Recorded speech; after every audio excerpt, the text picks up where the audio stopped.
Merci. Nous remercions donc Issa Dalbrab, PDG du groupe Civital, de nous avoir fait l'immense honneur et plaisir de retracer un petit peu l'histoire de son groupe et de nous faire part un petit peu de ces différentes stratégies de diversification, d'internationalisation. Et je suppose que notamment nos étudiants en SEGC, ils ont rabâché ce dossier du groupe Civital maintes fois. Ils ont vu que ce que nous a raconté son PDG n'est qu'une façon de faire la pratique de sa devise, qui est justement, je vous demanderai de la rappeler, Monsieur Issa Dalbrab, si alors, votre devise. Il faut voir grand, commencer petit et aller vite. Vite, voilà. Merci beaucoup. Merci beaucoup. Donc, on va faire un tour d'horizon pour ouvrir les débats. Comme il vous l'a dit, il est prêt. Mais on va faire un petit peu donc rapidement et on va mélanger entre les intervenants, donc enseignants, chercheurs, étudiants et intervenants praticiens du monde industriel et les autres institutions. Je vous remercie. Je demanderai à chacun et chacune donc de se présenter, s'il vous plaît, avant de poser des questions. Et soyez brefs et efficaces, s'il vous plaît. Merci. On ouvre les débats.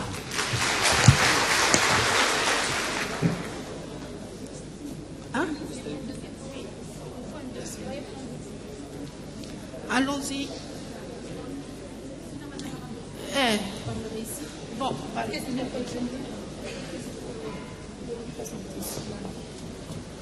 des intervenants, s'il vous plaît.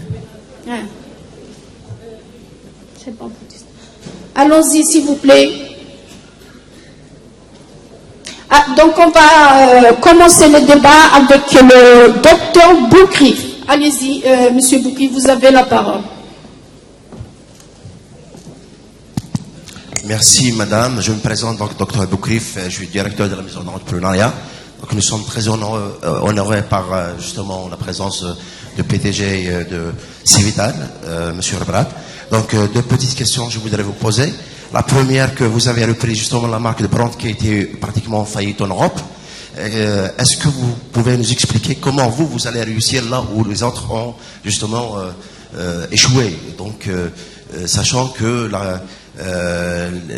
la marque Brandt a connu des difficultés et vous avez maintenant l'intention de redémarrer cette marque, de lui donner donc des éléments qui vont lui permettre de réussir. Donc ça c'est la première question. Deuxième question, justement concernant notre pays, tous les économistes sont d'accord de dire que le secteur de l'agriculture c'est justement l'avenir pour substituer aux hydrocarbures. Est-ce que votre groupe a l'intention justement d'investir sur ce secteur qui est vraiment stratégique? Et enfin, revenons un petit peu à votre slogan, voir grand, démarrer petit et aller vite. Pratiquement, qu'est-ce qu'on peut dire pour nos jeunes étudiants qui sont là, pour s'inspirer un petit peu de votre philosophie? Merci. Merci. On prend 2-3 questions. Ensuite, si vous permettez, je préfère, si ça ne vous dérange pas, de répondre aux questions par question. Okay, oui, parce que je n'ai pas pris note, sinon je risque d'oublier. Si ça ne vous dérange pas. Bien sûr, allez-y. Oui, d'accord. De toute façon, c'est la même chose que... Bien, très bonne question. Alors, votre première question, c'est concernant Brandt. Comment ça se fait que nous essayons de réussir là où d'autres ont échoué? Vous savez que les entreprises, avec la crise, quand elles perdent une partie de leur marché, elles sont déséquilibrées. Et c'est comme ça que Brandt était arrivé en faillite. Vous savez aussi, quand une entreprise est en faillite, sa valeur de ses actifs sont proches de zéro. On était deux concurrents principaux. Il y avait d'autres, mais on était restés en lice deux. Il y avait un fonds d'investissement américain et Cevital. Le fonds d'investissement américain avait offert une somme beaucoup plus importante que la nôtre. D'autant plus, on n'avait pas d'argent à l'extérieur. Le fonds d'investissement américain avait offert 50 millions d'euros et reprendre 700 salariés. Nous, on a dit, on reprend 1200 salariés, mais on vous donne 2 500 000 euros pour tous les actifs, sans compter les marques, qui ont coûté beaucoup plus. Et une partie des stocks. Le gouvernement français, évidemment, a priorisé d'abord les emplois. Mais pourquoi nous, on a offert 1200 emplois? C'est parce que on avait une stratégie pour délocaliser en Algérie tout ce qui a été délocalisé par ailleurs.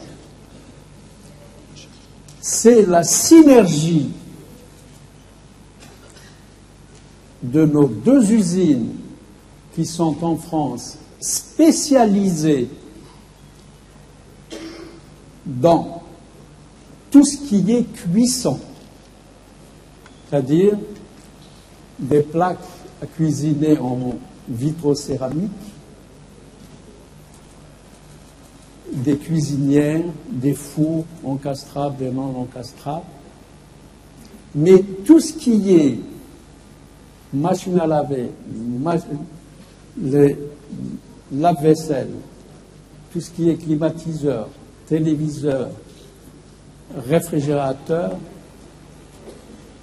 on doit les produire en Algérie, tout simplement parce que tous ces produits reviennent trop chers en Europe. Vous savez que une heure industrielle, je dis bien, c'est l'heure industrielle d'une usine en Europe, c'est 30 € de l'heure. Par contre, en Espagne, c'est 20 € de l'heure. En Allemagne, c'est 28. En Italie, c'est 25. En Pologne, c'est 7. En Algérie, c'est 2,50 €. Et quand on sait que au niveau de l'électroménager, le montage, etc., ça demande beaucoup de main-d'œuvre. Aujourd'hui, l'Algérie peut être l'atelier de l'Europe. Et on n'a aucun problème quand on a un savoir-faire, quand on a des jeunes de qualité, comme ceux que nous avons à Cevital de Béjaïa. Nos jeunes, quand ils sont bien formés, bien encadrés, payés correctement, respectés, ils n'ont rien à envier aux meilleurs ingénieurs des pays développés.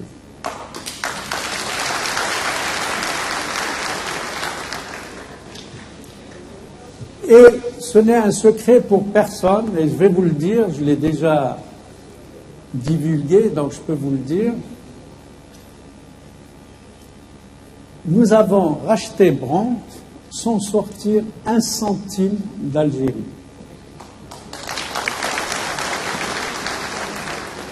Nous avons exactement acheté Brandt pour 37 500 000 €. Et Arnaud Montebourg, le ministre de l'économie française, après avoir repris Auxois, qui était sa région, m'avait proposé de reprendre Brandt. Je lui ai dit, Arnaud, je suis désolé, je veux bien, mais je n'ai pas d'argent. Sauf si vous arrivez à convaincre nos gouvernants pour nous laisser sortir nos devises libre utilisation, nos propres devises du groupe. Ce n'est même pas des devises de l'État. Il m'a dit, M. Braham, nous allons essayer. Ils ont essayé, n'ont pas réussi. Je lui ai dit, alors qu'est-ce qu'on fait? Il m'a dit, si le gouvernement algérien ne vous a pas laissé sortir vos propres devises, le gouvernement français va vous donner de l'argent.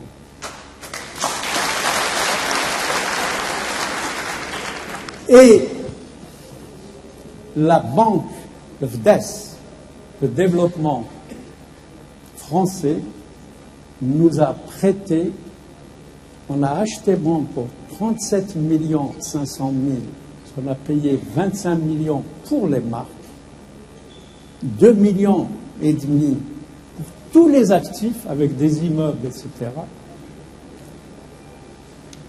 Et 10 millions pour les stocks. Ils nous ont donné, on a acheté pour 37,5 millions, ils nous ont donné 47 500 000. C'est-à-dire le montant des achats plus 10 millions de fonds de roulement. Et d'autres banques nous ont suivis. Parce que quand une entreprise elle est en faillite, comme je vous l'ai dit tout à l'heure, sa valeur elle est proche de zéro. Mais une fois que vous la remettez en route, les actifs reprennent toute leur valeur. Et c'est pour ça qu'aujourd'hui, Brandt, elle vaut plusieurs centaines de millions d'euros, le fait simplement de la remettre en route. Mais aussi, comme on est en surliquidité en Algérie, nous sommes en train de réaliser ce projet de production de 8 à 10 millions d'articles d'électroménager. Et en mariant les deux, nous allons constituer un grand groupe international où nous pourrions exporter dans le monde entier. Aujourd'hui, Brandt vend des plaques en vitrocéramique à Singapour, aux États-Unis, en Angleterre, en Suisse, partout dans le monde. Merci voilà beaucoup pour ces éléments de réponse. Oui. S'il vous plaît, est-ce qu'on pourrait prendre une question de la part de nos étudiants? Voilà, une dernière. Allez-y, présentez-vous s'il vous plaît. Merci. Parce qu'on est un petit peu pris par le temps, on me met la pression. Bon, allez-y. Je vous répondrai après. Je suis désolé, j'ai pris trop de temps. Oui, vous avez raison. Oui?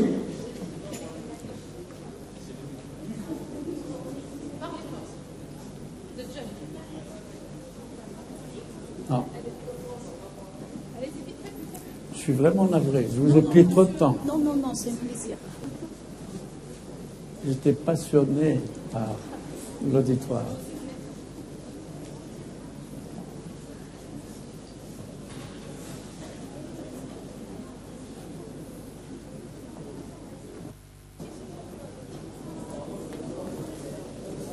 Je ne vous entends pas. Tapez dessus.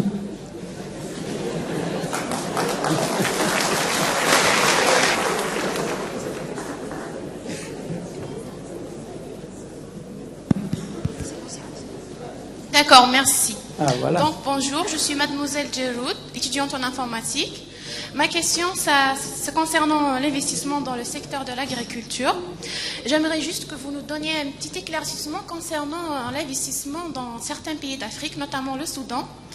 Et j'aimerais savoir s'il y aura une éventuelle orientation vers l'investissement ici en Algérie, dans le domaine de l'agriculture. Merci. Très bien. Merci Merci pour beaucoup. votre question et merci de l'avoir posée. Comme ça, je vous répondrai à tous les deux. Une dernière question. Allez-y, cher étudiant. Ensuite, Donc, bonjour. Azul Filaoun. Donc, merci pour. Je voudrais remercier M. Rabara pour cette conférence assez enrichissante. Bon, je reviens sur la problématique de l'eau en Algérie. Tout le monde le sait, l'Algérie est l'un des pays les plus pauvres en ressources en eau. L'Algérie a opté pour le dessalement en 2003. Donc actuellement, il y a 11 grandes stations de dessalement en Algérie. Donc, je voudrais... la question est celle-ci. Est-ce que l'entreprise Civital a opté pour la valorisation des rejets extraits des eaux de mer qui se trouvent dans la saumure? La deuxième question, c'est le prix de l'eau dessalée. L'ADE se représente comme un client.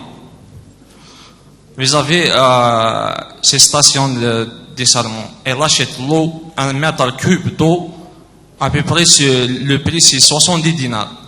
Elle revend cette eau au peuple avec un prix bas de 3 dinars par mètre, pour 1 mètre cube d'eau. Est-ce que Civital il propose d'autres prix meilleurs que ceci? Et merci. merci beaucoup. On donne la parole donc à Monsieur Issa Damer pour répondre. Merci. Merci.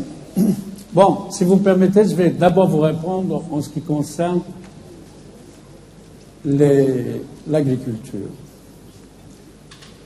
Aujourd'hui, Civital, effectivement, a investi dans des serres agricoles pour des maraîchers avec le goutte à goutte. On avait eu à un certain moment le rêve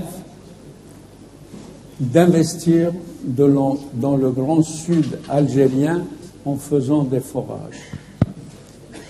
Mais malheureusement, malgré les surfaces qu'on avait trouvées, on nous a dit que sur tout le sud algérien, on ne peut pas prélever au-delà de 5 milliards de mètres cubes par an. Et aujourd'hui, il y a déjà 2 milliards 500 millions de mètres cubes qui sont prélevés. Et il ne reste que 2 milliards 500 millions de mètres cubes. Vous savez que les cultures au niveau du sud, avec l'évaporation, 1 hectare de culture dans le sud consomme 23 000 mètres cubes par an. Et malheureusement, nous n'avons pas assez d'eau. J'ai essayé d'insister au niveau de notre ancien ministre de l'Hydraulique. Il m'a envoyé à l'NRH qui m'ont fait la démonstration mathématique que si on faisait trop de forages sur les mêmes sites, qu'au bout d'un certain temps, la nappe va baisser, et si on baisse davantage les pompes vers le fond, au bout de 2 ans, on va tirer de l'eau salée. Et malheureusement, c'est ce qui est arrivé dans certaines régions comme Ouargla et d'autres régions aussi du pays où aujourd'hui ils ont de l'eau salée malheureusement. Donc, par contre, dans des pays comme le Brésil, vous avez près de 2000 mm d'eau par an avec un ensoleillement extraordinaire. On peut produire certains produits en Algérie. Par exemple, moi j'aurais fait entre Biskra jusqu'à Saïda sur le long des hauts plateaux, évidemment avec le goutte à goutte, on aurait pu planter des oliviers. D'abord, qui va constituer un barrage vert et aussi participer à l'écologie pour la consommation de CO2 et puis enrichir l'environnement pour une meilleure pluviométrie.